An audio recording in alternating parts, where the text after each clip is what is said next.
Assalamu alaikum dear students, my name is Mubashir Ahmed. I am here to teach you physics class 9. Dear students, इस lecture में हम new chapter start करेंगे physics class 9 का, which is called turning effect of force. Dear students, turning effects क्या है? अगर एक tight नट है आपके पास, आपने उसको खोलना है. अगर आप उसको हैंड के साथ खोलेंगे तो वो कभी भी नहीं खुलेगा. अगर उसी जगह आप हैंड की जगह एक स्पैनर को यूज करेंगे तो आप इजीली उस नट को खोल सकते हैं. क्यों? क्योंकि जो स्पैनर होता है वो आपके टर्निंग इफेक्ट की जो फोर्स होती है उसको बढ़ा देता है और उसी फोर्स के बढ़ने से आपका जो नट है वो इजीली खुल जाता है. ठीक है. और यही जो टर्निंग इफेक्ट है यही दरअसल हमारे पास टॉर्क है. इसको हम टॉर्क भी कहते हैं. डियर स्टूडेंट्स, इस चैप्टर में टर्निंग इफेक्ट ऑफ फोर्स में हम बहुत सी इंपॉर्टेंट चीजों को डिस्कस करेंगे. For example equilibrium. Student, equilibrium, किसी भी बॉडी का इक्विलिब्रियम वो होता है कि वो बॉडी जो है वो जहां पे पड़ी हुई है वो बैलेंस हो. ठीक है. फॉर एग्जांपल स्टूडेंट, आपने पुराने जमाने में देखा होगा या अभी भी रूरल एरिया में आपने देखा होगा कि जहां पानी की किल्लत होती है, लोग वहां पे जो पानी लाते हैं वो बर्तनों की शक्ल में लाते हैं. वो जार्स होते हैं, उनमें पानी भर के लाते हैं और अमूमन उन्होंने अपने जो बर्तन है उनको सर पे रखा हुआ होता है और वो स्टूडेंट बैलेंस होते हैं, वो नीचे नहीं गिरते और वो फ्री हैंड मूव कर रहे होते हैं. जो पीपल्स होते हैं जो पानी को लेके आते हैं. क्यों? क्योंकि उन्होंने उन बर्तन को ऐसे मेंटेन किया होता है, इक्विलिब्रियम में रखा हुआ होता है, बैलेंस किया हुआ होता है. ये भी एक एग्जाम्पल है किसकी? इक्विलिब्रियम की. उन्होंने इक्विलिब्रियम को अटेन किया हुआ होता है. ठीक है. ऐसे ही हम बहुत सी इंपॉर्टेंट चीजें डिस्कस करेंगे, लेकिन इस लेक्चर के स्टार्ट पे हम अपना न्यू टॉपिक स्टार्ट करेंगे which is called like and unlike parallel force. Like and unlike parallel force को डिस्कस करेंगे. सबसे पहले जो पॉइंट है पैरेलल फोर्स. पैरेलल फोर्स क्या होती है? Dear students, those forces which are parallel to each other are called parallel force. Student, जो फोर्सेस होती हैं, दो फोर्सेस या दो से ज्यादा फोर्सेस, अगर वो उनकी जो डायरेक्शन है वो पैरेलल है. पैरेलल मतलब एक ही डायरेक्शन में मूव कर रही हैं, एक ही डायरेक्शन में उनकी फोर्स लग रही है, उनको हम कहते हैं, वो हमारे पास क्या है? Parallel forces. फॉर एग्जाम्पल एक बस है, अगर हम कुछ लोग जो हैं उसको धक्का लगा रहे हैं तो आपके सामने आपको नजर आ रहा है कि जो लोग उसको धक्का लगा रहे हैं वो एक ही डायरेक्शन में धक्का लगा रहे हैं. उनकी जो फोर्सेस है पीपल्स की वो एक ही डायरेक्शन में लग रही है ताकि जो बस है वो मूव कर जाए. ये भी एक एग्जाम्पल है किसकी? पैरेलल फोर्सेस की. दो या दो से ज्यादा जो फोर्सेस होती हैं उनकी जो डायरेक्शन है वो सेम हो, ठीक है, पैरेलल हो, उसको हम कहते हैं पैरेलल फोर्सेस.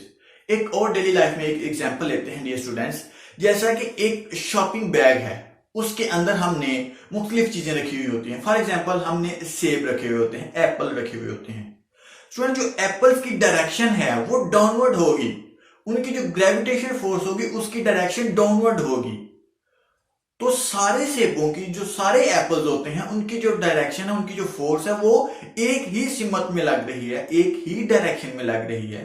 कोई भी जो एप्पल है वो अपवर्ड मूव नहीं कर रहा, सारे के सारे डाउनवर्ड मूव कर रहे हैं और सारों की जो डायरेक्शन है वो पैरेलल है. फोर्स की डायरेक्शन जो है पैरेलल है. उम्मीद करता हूं कि आपको पैरेलल फोर्सेस की अच्छे से समझ आ गई होगी. डियर स्टूडेंट्स, अब हम टाइप्स ऑफ पैरेलल फोर्सेस की बात करते हैं. There are two types of parallel forces. One like parallel forces and other one is unlike parallel forces. Like parallel forces क्या होती हैं? These forces which are parallel to each other and have same direction.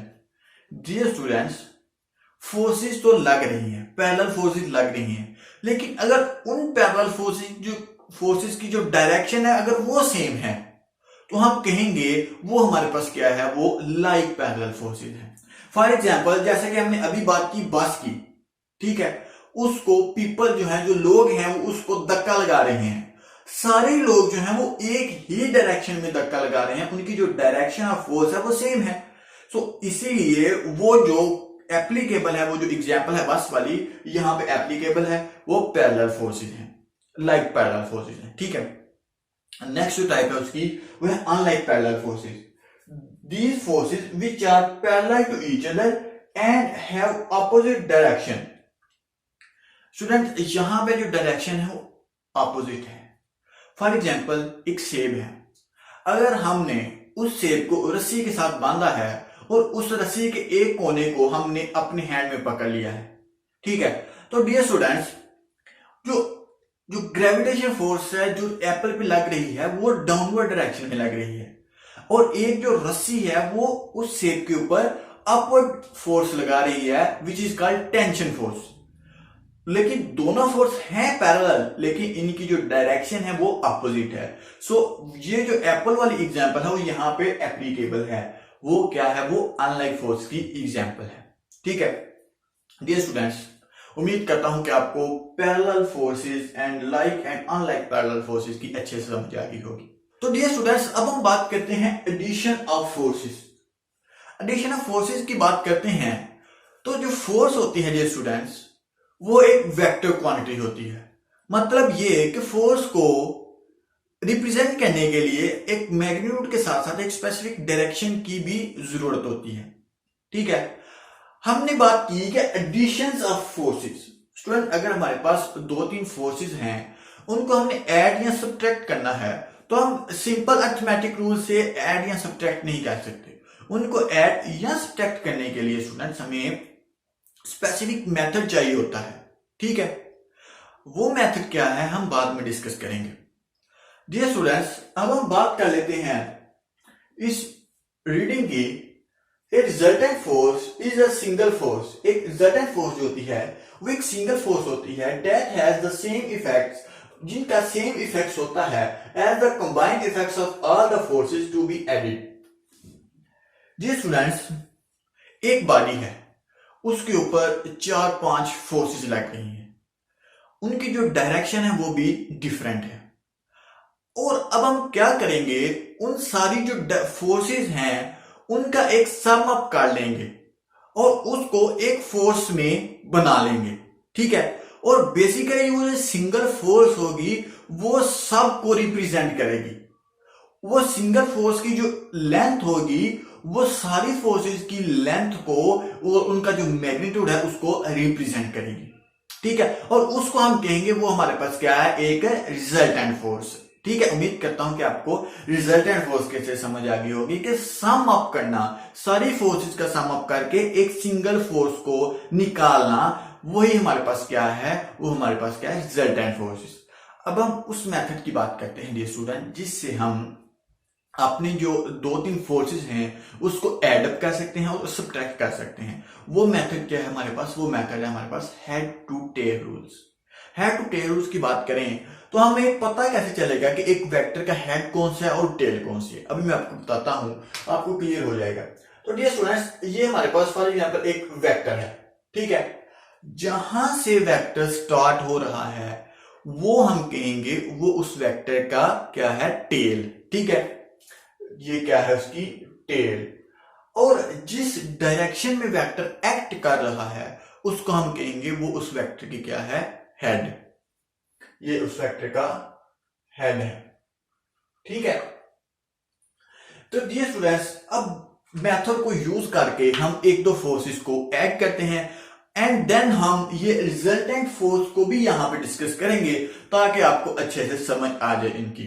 ठीक है, अब हम बात करते हैं टेक एनी वन वेक्टर। कोई भी हमने एक वेक्टर को टेक करना है, एक वेक्टर को लेना है of the vector as the first vector A. For example एक फर्स्ट वेक्टर ए ले लेते हैं, सॉरी इस तरह का वेक्टर है एक, इसकी डायरेक्शन ये है, ये इसकी हेड है और ये इसका सॉरी ये इसकी टेल है और ये इसका हेड है, ये वेक्टर ए है। एंड देन बात करते हैं then draw next vector B. हमने नेक्स्ट वेक्टर को भी ड्रा करना है साइड दैट हम नेक्स्ट वेक्टर को भी ड्रा कर लेते हैं। फॉर एग्जांपल नेक्स्ट वेक्टर हमारे पास ऐसे है, ये इसका हेड है और ये इसकी टेल है, ठीक है, ये इसका हेड है, और ये वेक्टर है हमारे पास बी, ठीक है। उम्मीद करता हूं कि आपको समझ आ गई होगी कि हमने एक वेक्टर को इस डायरेक्शन में ड्रा किया और एक वेक्टर को हमने इस डायरेक्शन में ड्रा किया, such that its tail coincide with the heads of the first vector।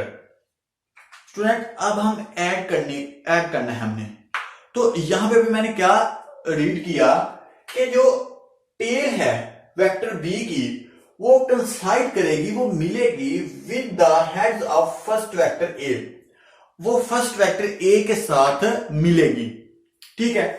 Similarly draw the next vector if any, अगर आपके पास और वेक्टर है तो उसको भी ड्रा करें। मतलब इसका ये कि डियर स्टूडेंट्स, अगर आपने दो वेक्टर को ऐड अप करना है तो जो फर्स्ट वेक्टर है उसके हेड से और जो सेकंड वेक्टर जो आपने ऐड करना है उसकी टेल को एक साथ कंसाइड करना है, ठीक है। अब मैं बताता हूं आपको कि एक वेक्टर था हमारे पास, ये वेक्टर ए, ठीक है, ये एक वेक्टर है, ठीक है, और उसने बताया कि इस टेल वेक्टर बी हमने लिया तो इसकी टेल जो है कंसाइड करेगी with the head of first vector ए के, और हम यहां पे इसकी जो टेल है वेक्टर बी की उसको कंसाइड करेंगे हेड्स ऑफ वेक्टर ए, ऐसे ही कंसाइड कर लेंगे, ठीक है। ये एक वेक्टर बन गया, इसकी हेड वेक्टर बी की टेल एंड वेक्टर ए का हेड ये ऐड होंगे, ये रूल है हेड टू टेल रूल्स का, ठीक है। तो dear students, similarly draw the next vector, अगर आपके पास कोई और वेक्टर है तो वो भी आप ड्रा कर सकते हैं। यहां से एक और बात आप याद रखिएगा डियर स्टूडेंट्स कि अगर एक वेक्टर की डायरेक्शन इस तरफ है तो जब आपने सम अप करना है, जब हेड टू टेल रूल लगाना है तो उसकी वेक्टर की जो डायरेक्शन वो चेंज नहीं करनी है आपने, वो सेम ही रहनी चाहिए। जैसा कि ये बी है, अगर मैं चेंज करता इसकी डायरेक्शन तो बी को भी ऐसे लिख लेता, लेकिन नहीं, इस रूल में ये है कि आपने जो वेक्टर की डायरेक्शन उसको चेंज बिल्कुल भी नहीं करना। एंड देन हम बात करते हैं रिजल्टेंट वेक्टर की। Now draw a resultant vector R such that its tail is at the tail of vector A first vector while its head is at the head of vector b। अब हमें resultant vector की बात करनी है जिसको हमने discuss किया था यहाँ पे कि दो तीन फोर्सेस हैं, उनका सम हम एक फोर्सेस में लिख सकते हैं, एक फोर्स में लिख सकते हैं। तो इसने यहाँ पे बताया कि जो head to tail rule, sorry, जो रिजल्टेंट फोर्स है उसकी जो डायरेक्शन है, उसका जो वेक्टर है आर, वो हेड के साथ ही अटैच, उसका हेड के साथ अटैच होगा, उसकी टेल के साथ अटैच होगी।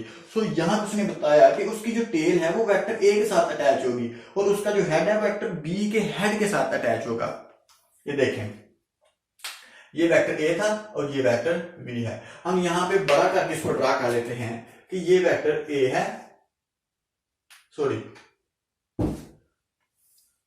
यहां से ड्रा कर लेते हैं कि ये वेक्टर ए है,